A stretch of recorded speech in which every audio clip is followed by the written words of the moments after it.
వాక్యముగా కీర్తన 141 మరి 2వ వచనం చూస్తే, నా ప్రార్థన ధూపము వలెను, నేను చేతులెత్తుట సాయంకాల నైవేద్యం వలెను నీ దృష్టికి అంగీకారం లగునుగాక. చూడండి, ప్రార్థన ధూపము నైవేద్యము. మన ప్రార్థన ధూపం వల్ల వెళుతుందా, నైవేద్యం వల్ల వెళుతుందా? నైవేద్యము అనగా చూడండి, రక్తము ఒలికించకుండా చేయడమే నైవేద్యము. బలి అనగా రక్తము ఒలికించుట ద్వారా చేయబడేది మరి బలి. రక్తము ఒలికించడం ద్వారా చేయబడేది బలి, రక్తము ఒలికించకుండా చేయబడేది నైవేద్యము. అందుకనే చూడండి, నిర్గమకాండము 30-34 వచనంలో చూస్తే, యెహోవా మోషేతో ఇట్లనెను, నీవు పరిమళ ద్రవ్యములను అనగా జటామాంసి, గోపిచందనము, గంధపు చెక్క అను ఈ పరిమళ ద్రవ్యములను స్వచ్ఛమైన సాంబ్రాన్ని సమభాగములుగా తీసుకొని వాటితో ధూప ద్రవ్యమును చేయవలను. అది సుగంధ ద్రవ్య మేళకుని పని చొప్పున కలపబడి ఉప్పు గలదియు స్వచ్ఛమైనదియు పరిశుద్ధమైనదినైనా సుగంధ ధూప సంభారము. దానిలో కొంచెము పొడి చేసి నేను నిన్ను కలుసుకొనుటకు ప్రత్యక్షపు గుడారంలోనికి సాక్ష్యపు మందసం ఎదుట దానిని ఉంచవలెనని యెహోవా దేవుడు మోషేకు ఆజ్ఞాపించాడు. ప్రధాన యాజకుడైన అహరోను ఏమేమి చేయాలని అంటే ఇవన్నీ తీసుకొని వెళ్ళాలి అని అంటున్నాడు. పరిమళ ద్రవ్యములు, జటామాంసి, గోపిచందనము, గంధపు చెక్క, మరి పరిమళ ద్రవ్యాలంటే స్వచ్ఛమైన సాంబ్రాన్ని కలిపి తీసుకొని సమభాగంలో కలపాలంటున్నాడు. అవన్నిటిని తీసుకొని యాజకుడు కూడా మరి అక్కడ యోగ్యుడుగా ఉండాలి. అలాగే ఆయన పరిశుద్ధ స్థలంలో నుండి అతి పరిశుద్ధ స్థలంలోనికి వెళ్ళి అక్కడ కరుణాపీఠం మీద పెడితే అక్కడ 2 కెరూబుల మధ్యలోకి దేవుడు అక్కడికి దిగి వచ్చి అహరోనుతో మాట్లాడినట్టు, మరి ఆ మాటల ద్వారా ఇశ్రాయేలీయులందరూ బ్రతికినట్టు మనం చూస్తున్నాం. కాబట్టి ఇక్కడ చూడండి, ఇప్పుడు మనము అలాంటి బలులు మనం అర్పించడం లేదు కదా, అలాంటి నైవేద్యాలు మనం అర్పించడం లేదు కదా. ఎప్పుడైతే మనము దేవుని దగ్గరికి వెళుతున్నామో ప్రతి ఒక్కరం కూడా నిజమే పరిశుద్ధ స్థలంలోకి వెళ్ళాలని అనుకుంటున్నాము. అతి పరిశుద్ధ స్థలంలోకి వెళ్ళడానికి అర్హులైన వారే వెళుతున్నారు. కానీ ఇప్పుడు మనకు యేసుక్రీస్తు శరీరం అనే తెర ద్వారా ఆ తెర తీయబడి అందరం కూడా అతి పరిశుద్ధ స్థలంలోకి వెళ్ళడానికి అర్హులమై ఉన్నాం. కాబట్టి ఎలాగూ మనము మరి బలులు అర్పిస్తున్నాం, ఎలాగూ మనం నైవేద్యాలు అర్పిస్తున్నాం, ఎలాగూ మనం ధూపం వేస్తున్నాము, ఒక్కసారి జ్ఞాపకం చేసుకోనండి. మనం ప్రార్థన ధూపం వలె, నేను చేతులెత్తుట నైవేద్యం వలె అని దావీదు మహారాజు చెప్పినట్టు మనం ఎలాగంటున్నామంటే, మన దాంట్లో మొట్టమొదటిగా మన ప్రార్థన ఎలాగ ఉండాలనంటే 4 రకాలుగా ఉండాలని ప్రభు పేట మనవి చేస్తున్నాను. మన ప్రార్థనలో మొట్టమొదటిగా స్తుతించాలి, 2వదిగా పాపములు ఒప్పుకోవాలి, 3వదిగా కృతజ్ఞతార్పణలు చెల్లించాలి, 4వదిగా అప్పుడు మనకు కావలసిన మనవులు మనం అడగాలి. కాబట్టి మొట్టమొదలే నాకు ఇది కావాలి ప్రభా, నన్ను స్వస్థపరచు ప్రభా, లేదా నాకు జాబ్ అనుగ్రహించు ప్రభా, నా గర్భఫలం అనుగ్రహించు, నా పిల్లలు చక్కగా చదవాలని మొదలే మనం అడగడం మొదలు పెడతామేమో. కానీ మనం ఎలాగ ప్రార్థన చేయాలో మనం నేర్చుకోవాలని నేను ప్రభు పేట మనవి చేస్తున్నాను. ప్రతి ఒక్కరు కూడా మరి ప్రార్థన అనగా మొట్టమొదటిగా దేవుని స్తుతించాలి, దేవుని ఆరాధించాలి. మనము చేసిన తప్పులన్నీ కూడా 2వదిగా ఒప్పుకోవాలి, 3వది ఆయన చేసిన మేలులన్నిటికీ మనం కృతజ్ఞతాస్తుతులు చెల్లించాలి, 4వది ఆఖరుగా మనకు కావలసిన మనవులు అడగాలి. అప్పుడే ప్రభువు నీకు జవాబిస్తాడు. చూడండి, అహరోనైతే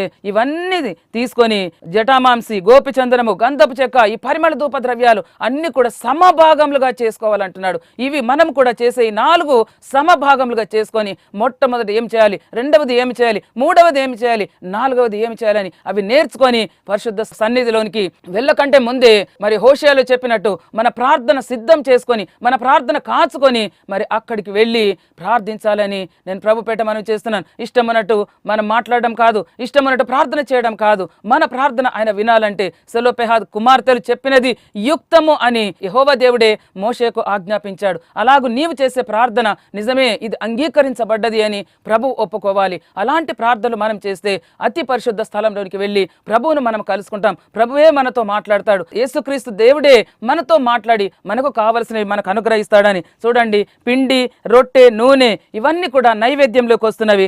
గోధుమ పిండి వాసన మరి రాకుండా సాంబ్రాణి కలిపితే సాంబ్రాణి వాసనే వస్తుంది. కాబట్టి నిజమే, నీవు నేను పరిశుద్ధాత్మ లేని ప్రార్థన చేస్తే మన ప్రార్థనలు మనకే ఉన్నట్టే ఉంటున్నాయి. కానీ నీవు పరిశుద్ధాత్మతో కలిసి ప్రార్థన చేస్తే ఆ ప్రార్థన ప్రభు సన్నిధికి వెళుతున్నది. అందుకనే నీవు బలహీనంగా ఉన్నప్పుడు ఆయన ఆత్మనే మన బలహీనతలు నెరిగి ఆయన మన పక్షంగా ప్రార్థన చేసి మన ఆత్మను త్రిత్వంలో కలుపుతున్నట్టు మనం చూస్తున్నాం. పరిశుద్ధాత్మనే మన ఆత్మలో కలిసి మనలో ఉండి ఆయన విజ్ఞాపన చేస్తున్నాడు.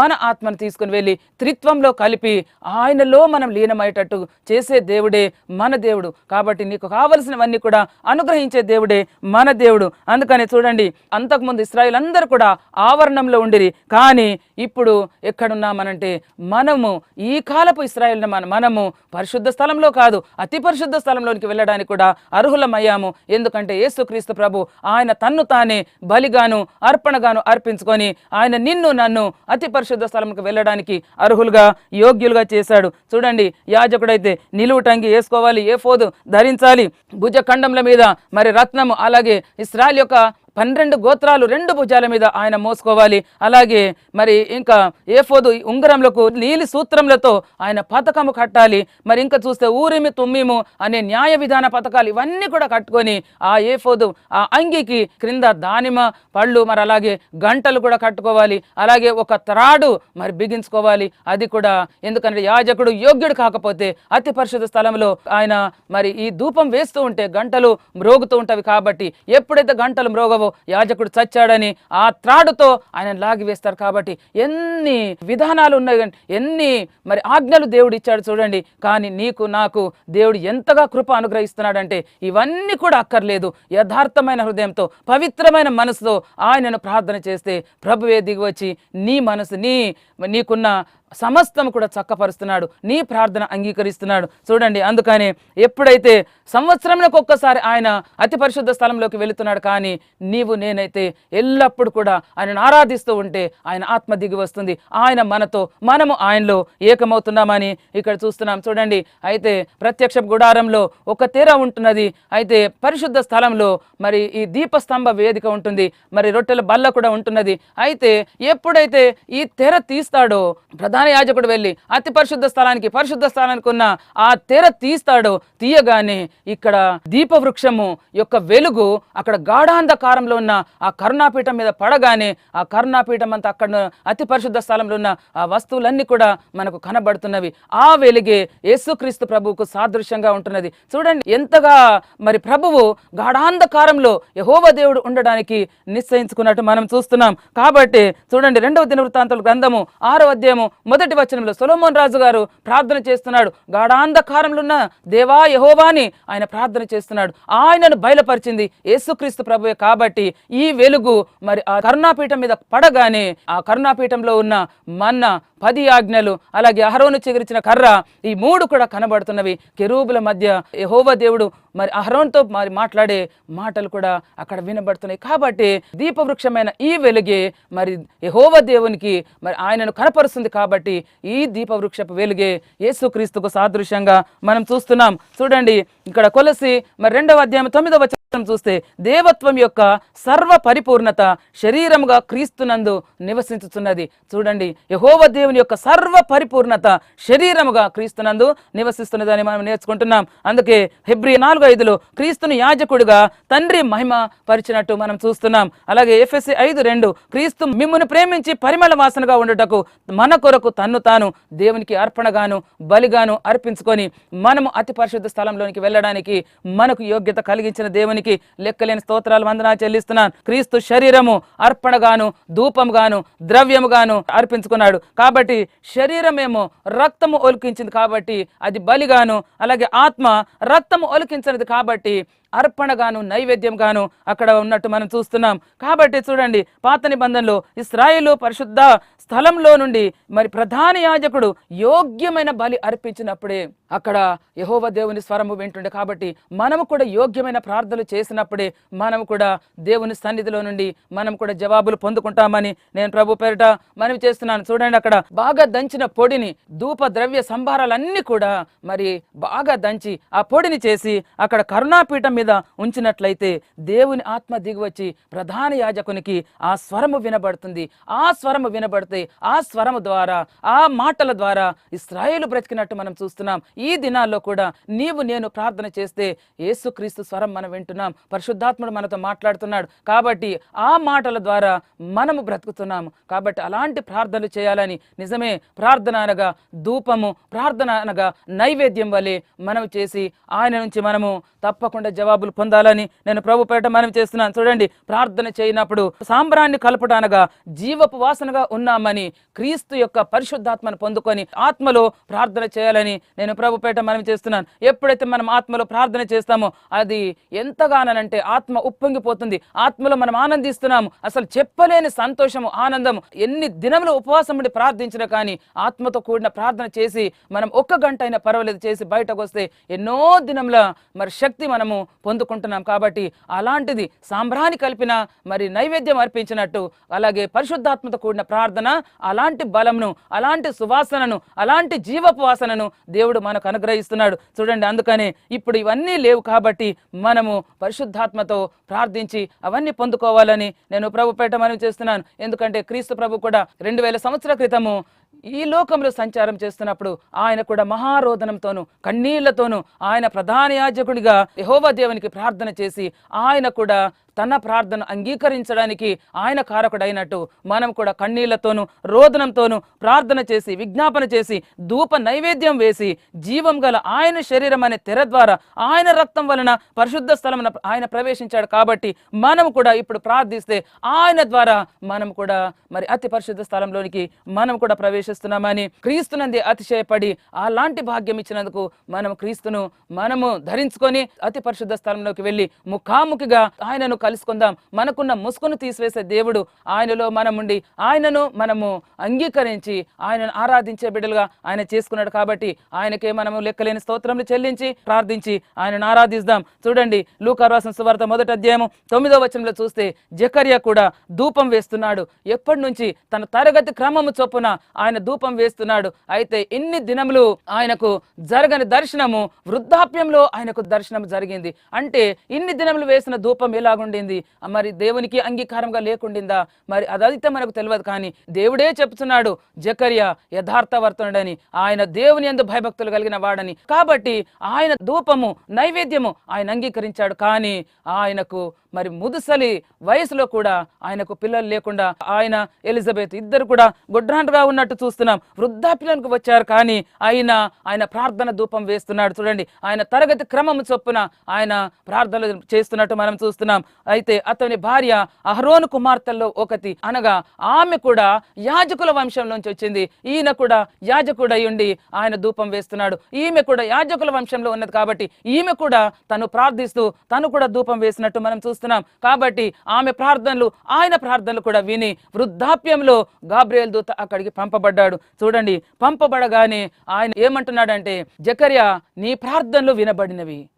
కాబట్టి మనము సమయం కొరకు మనం వేచి ఉండక ఇన్ని సమయాలైంది కదా, ఇన్ని సంవత్సరాలు అయినాయి కదా, నేను వయసు మీరిపోయాను కదా అని చెప్పేసి మనం విచారపడక మన శరీరంలో ప్రాణం ఉన్నంత వరకు, ఆత్మ ఉన్నంత వరకు, మనం సజీవులుగా ఉన్నంత వరకు మనం ఎలాగనంటే దేవునికి ప్రార్థిస్తూ ఉండాలని, దేవునికి ధూపం వేస్తూ ఉండాలని, యేసుక్రీస్తుకు నైవేద్యం అర్పిస్తూనే ఉండాలని, విసుకక నిత్యము ప్రార్థించాలని యేసుక్రీస్తు ప్రభు మనకు నేర్పించాడు. కాబట్టి అలాగే మనం అలా ప్రార్థన చేస్తూ ఉంటే అప్పుడు దేవదూత దిగివచ్చి, జకర్యా నీ ప్రార్థనలు వినబడినవి, నీ భార్య అయిన ఎలిజబెత్ నీకొక కుమారుని కనును, ఆయనకు యోహానను పేరు పెట్టుదువని. చూడండి, ఆ వృద్ధాప్యంలో కన్న కుమారుణ్ణి వారు ఎంత ప్రేమతో పెంచారు. మరి లేదా ఎవరికి కనబడకుండా పెంచారా? మనకు చాలా వృద్ధాప్యంలో లేక ఒక కుమారుడు కలిగాడని మనం ఎంత ప్రేమతో మనం ఉంచుతామో చూడండి. ఎవరు చూసినా కానీ వారి దిష్టి తగులుతుందేమో అని ఎవరికి కూడా కనబడకుండా ఎంతో అల్లారు ముద్దుగా మనం పెంచుతాం. కానీ ఈ వృద్ధులు ఏం చేశారనంటే దేవుని కొరకే పెంచారు.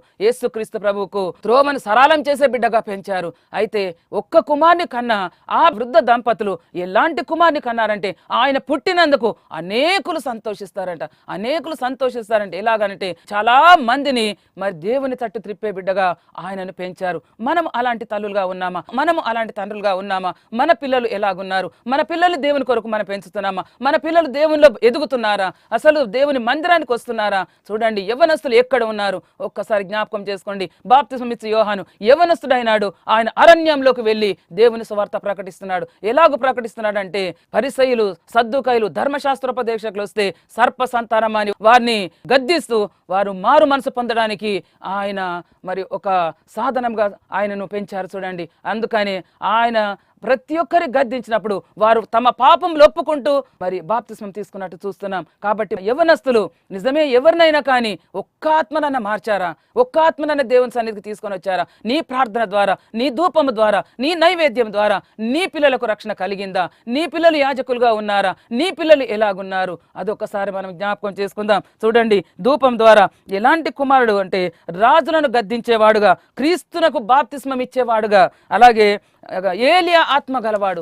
ఏలియా ఆత్మ అనగా ఏలియా ఆత్మ, ఎలీషా ఆత్మ, అలాగే పరిశుద్ధాత్మ, మూడు ఆత్మలు ఈయన కలిగి ఉన్న ఒక కుమారుని మరి దేవుడు వృద్ధాప్యంలో వారికి ఇచ్చాడు. ఎంత ధన్యతను చూడండి. మన ప్రార్థనలు ఎప్పుడు కూడా వ్యర్థంగా పోవు. మన ప్రార్థనలు ఎప్పుడు కూడా ఆలస్యమైన కానీ మనం చింత పడకూడదు. ఎందుకనంటే ప్రభువు విని తన ప్రార్థనలకు జవాబిస్తున్నాడు. కాబట్టి ఇంకా మరి హేరోదియను ఆయన గద్దించాడు. చూడండి, రాజులను గద్దించేవాడుగా మరి యోహాను నాడు చూస్తున్నాం. వ్యభిచారాన్ని అసహించుకునేవాడుగా, ఎంతో మందిని ప్రభు తట్టు త్రిప్పేవాడుగా మరి ఆయన ఉన్నట్టు మనం చూస్తున్నాం. అందుకని ఎన్ని సంవత్సరాల మరి సమస్య ఉన్నా కానీ అక్కడ తీరిపోయినట్టు చూస్తున్నాం ప్రార్థన ద్వారా. ఈ సమస్య ఎలాగో తీరిందనంటే కుటుంబ సమస్యనే కానీ, అలాగే సంఘంలో సమస్యనే కానీ, అలాగే అక్కడ రాజ్యంలో ఉన్న సమస్యనే కానీ, లేదా అక్కడ పరిసర ప్రాంతాల్లో ఉన్న సమస్యనే కానీ అన్ని కూడా ప్రార్థన ద్వారా మనం తీర్చుకుంటున్నాం. కాబట్టి ఇప్పటికైనా మనం ప్రార్థన మరి ఎక్కడికి కూడా వెళ్ళదు. కాబట్టి మన ప్రార్థన ధూపం వలె, మన ప్రార్థన నైవేద్యం వలె దేవుని సన్నిధికి చేరితే నీ కుటుంబంలో ఉన్న సమస్య, నీ ఆఫీసులో ఉన్న సమస్య, నీకు వ్యక్తిగతంగా ఉన్న సమస్య, లేదా నీవు మరుగుజ్జుతనంలో ఉన్నావా, లేదా నీవు ఆత్మీయంగా నువ్వు కుంటుబడి ఉన్నావా, ప్రతి విధమైన సమస్య కూడా దేవుడు తీర్చడానికి సిద్ధంగా ఉన్నాడు. కాబట్టి ప్రతి ఒక్కరి సమస్య ప్రార్థన ద్వారా తీరిపోతుందని ప్రతి ఒక్కరు కూడా ఆ సమస్య తీర్చుకొని ఒక శ్రేష్టమైన ఆశీర్వాదాలు, ప్రత్యేకమైన ఆశీర్వాదాలు మనం పొందుకుంటున్నామని దీని ద్వారా మనం నేర్చుకుంటున్నాం. అందుకని నీ ప్రార్థన ధూపం వలెను, నా ప్రార్థన నైవేద్యం వలెను ఉంటున్నవా? బలిగాను అర్పణగాను ఆయన మన కొరకు సమర్పించుకున్నాడు. కాబట్టి బలి అనగా ఆయన శరీరం అర్పించి రక్తము ఒలికించి ఆయన శరీరాన్ని బలిగా అర్పించుకున్నాడు. తన ఆత్మను అర్పించుకొని నైవేద్యంగా తండ్రికి ఇష్టడుగా ఉన్నాడు. కాబట్టి మనందరూ కూడా రక్షణ వచ్చింది. మనందరూ కూడా నిత్య జీవం ఇవ్వడానికి తనను తాను తగ్గించుకొని తనను తాను అప్పగించుకున్నాడు. కాబట్టి నీ ప్రార్థన, నా ప్రార్థన ఆయన ప్రార్థన వలె ఉన్నదా? ఒక్కసారి జ్ఞాపకం చేసుకొని ఆయన శిలువ మీద బలి కాకంటే ముందే ఆయన గెత్సెమనే తోటలో తన చెమట రక్తము వలె అక్కడనే మరి ఆయన రక్తం కార్చాడు. గెత్సెమనే తోటలోనే ఆయన రక్తం కార్చాడు. ప్రార్థన ద్వారా ఆయన తనను తాను ప్రభువుకు అర్పించుకున్నాడు. సిలువలో మన కొరకు ఆయన అప్పగింపబడ్డాడు. కాబట్టి ఆయన మరి నిజమే ప్రధాన యాజకుడుగా అయి ఆయన ప్రార్థన అంగీకరింపబడ్డది. కాబట్టి నీవు నేను పరిశుద్ధంగా ఉండి ప్రార్థన చేసి ధూపం వలె నైవేద్యం వలె మన ప్రార్థనలు ఆయన సన్నిధికి చేరే ప్రార్థనలు చేసి ప్రతి ఒక్కరి కొరకు మన దేశము, మన రాష్ట్రము, మన పట్టణాలు, మన సంఘాలు, మన కుటుంబాలు, మన వ్యక్తిగత జీవితాలు అన్ని కూడా ఆశీర్వాదకరంగా ఉండాలనంటే నిజమే యోహాను భక్తుని మనం ముందు పెట్టుకొని ఆ వృద్ధాప్యంలో జకర్యా, ఎలిజబెత్లు మనం ముందు పెట్టుకొని వారి ప్రార్థన దేవుడు మరి అంగీకరించాడు. కాబట్టి అయ్యో ఇన్ని సంవత్సరాలు అయింది కదా, నాకు ఇంకా జవాబు రావటం లేదని అలాంటి చింత ఉండకుండా, నిరాశ నిస్పృహత ఉండకుండా ప్రతి ఒక్కరు కూడా ఆశతో, ప్రతి ఒక్కరు కూడా నాకు జవాబు వచ్చిందనే నిరీక్షణతో మనం ప్రభువును వేడుకుందాం, ప్రభువును మరి ప్రార్థిస్తాము. ఆయనకు అంగీకారమైన ప్రార్థనలు మనం చేసి ఆయనను మహిమపరుస్తాం. దేవుడి వాక్యాన్ని దీవించునుగాక. అందరం కళ్ళు మూసుకుందాం. పరిశుద్ధుడా మా పరలోకపు తండ్రి, మీ పాదం లెక్కలేనని స్తుతులు స్తోత్రములు వందనాలు చెల్లిస్తున్నాం తండ్రి. నాయన ఇదిగో ప్రభా, ప్రార్థన నైవేద్యము, ప్రార్థన ధూపము ఎలాగ చేయాలో మేము నేర్చుకున్నాం తండ్రి. మీరే మాకు అయా నా నోట మీ మాట పలికించినందుకు మీకే స్తోత్రం నాయన. టీవీ ముందు కూర్చున్న బిడ్డలు ఎంతో మంది ప్రార్థన చేసి విసిగిపోయారయ్యా, మాకు జవాబు రావటం లేదని ఎంతో మంది ఫోన్లు చేస్తున్నారు, ఎంతో మంది లెటర్స్ రాస్తున్నారు తండ్రి. మా కొరకు ప్రార్థన చేయమని తండ్రి. ప్రతి ఒక్కరిని జ్ఞాపకం చేసుకోండి, ఒక్కొక్కరిని అక్కర తీర్చండి, అవసరత తీర్చండి, వారికి ఉన్న సమస్యలన్నీ తొలగించండి, శోధ నుంచి విడిపించండి, అంధకార శక్తి నుంచి, బంధకాల నుంచి, కట్ల నుంచి విడిపించండి తండ్రి.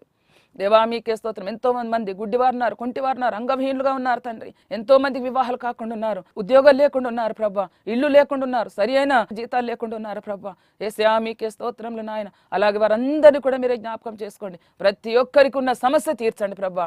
ఆశతో ప్రభా వాక్యం వినడానికి వచ్చిన ప్రతి ఒక్కరితో మీరే మాట్లాడండి, ప్రతి ఒక్కరు మీరే ముట్టండి, తాకండి, అభిషేకించండి ప్రభా. ఈ వాక్యం ద్వారా గొడ్రాండుగా ఉన్న వారందరూ కూడా ఒక గొప్ప ఆశను వారికి దయచేసి దేవుడు తప్పకుండా నా మనవి తీరుస్తారని, నాకు చక్కని గర్భఫలం అనుగ్రహిస్తాడని ప్రతి ఒక్కరు ఆశతో మీ నుండి ఆశీర్వాదం పొందుకొని వెళ్ళడానికి సహాయం దయచండి. ఈ వాక్యం ద్వారా ప్రతి ఒక్కరు కట్టబడడానికి, ఎంతో మంది ఆత్మలు రక్షింపబడడానికి సహాయం దయచమని నా ప్రార్థన పరిశుద్ధూపంలో చేర్చుకొని ప్రతిఫలం దయచమని నన్ను ఏం తగ్గించుకుంటాం మీ నామనే హెచ్చిస్తూ యేసుక్రీస్తు అతి పరిశుద్ధ నామములు అడిగి వేడుకొంచుచున్నాను తండ్రి, ఆమేన్. దేవుడు మిమ్మల్ని అందరిని ఆశీర్వదించును గాక.